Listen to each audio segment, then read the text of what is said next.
You ask Tiger to solve. This deals with linear equations with one unknown.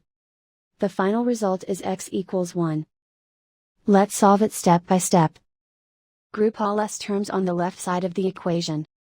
Subtract 2x from both sides. Group like terms. Simplify the arithmetic. Group like terms.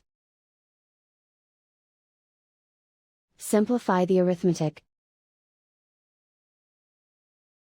Group all constants on the right side of the equation. Subtract 8 from both sides. Simplify the arithmetic.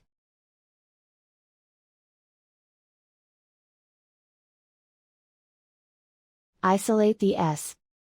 Divide both sides by 2. Simplify the fraction.